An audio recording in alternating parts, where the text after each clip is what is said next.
Cela fait quelques semaines que Nicole Croisille affrontait le cancer en silence. L'artiste sera contraint de subir des séances de chimiothérapie pour s'en sortir. Elle était ultra stylée le 9 novembre lors de l'inauguration de la statue de cire de Luc Plamondon au musée Grévin à Paris. Ce n'est pas tout, Nicole Croisille lutte en silence contre cette maladie. Selon les informations du magazine France Dimanche, la chanteuse et comédienne, qui vient de fêter ses 87 ans, serait atteinte d'un cancer. Elle sera soignée dans un hôpital de l'Ouest parisien et sera confinée à son domicile pour le reste de son séjour. Chute de cheveux, perte de poids. Conséquence de la chimiothérapie. Désormais, elle n'enlève plus son chapeau. Et pour une bonne raison. Pour vaincre le cancer, Nicole Croisille a dû subir des séances de chimiothérapie qui ont provoqué de nombreux effets secondaires, notamment perte de cheveux, perte de poids et fatigue.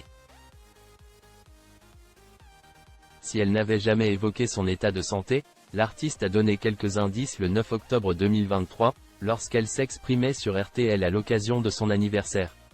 Elle a affirmé « Croyez-moi, je ne me fixe pas pour objectif de vivre jusqu'à 100 ans. Je suis autonome et je dois conserver mon autonomie. Dès que je ne suis plus autonome, je vais vite disparaître. »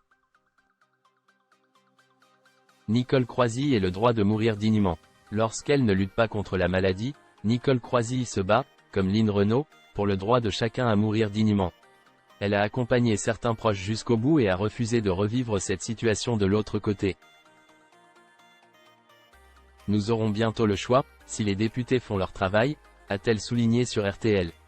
Nous pourrons, quand nous commencerons à devenir dépendants ou que la maladie prendra le dessus, nous aurons le droit de demander aux médecins de nous aider à disparaître avant ça arrive. Une catastrophe. C'est une chose d'endurer la douleur, mais quand cela devient trop difficile. Je l'ai vu, je l'ai vécu avec les gens, je l'ai vécu avec ma mère. Retrouvez tout sur Nicole Croisille dans le magazine France Dimanche numéro 4000. Cette période, Renée a également commencé à se former en tant que chanteuse, étudiant avec des professeurs de renom. Elle a développé une voix mélodieuse et puissante qui a contribué à son succès futur dans le doublage de films. La carrière de Renée Simoneau a connu une ascension rapide et elle est devenue une figure appréciée du théâtre français dans les années 1930. Sa voix, son charisme et son talent d'interprétation lui ont valu de nombreux rôles importants et de bonnes critiques de la part du public et de la presse.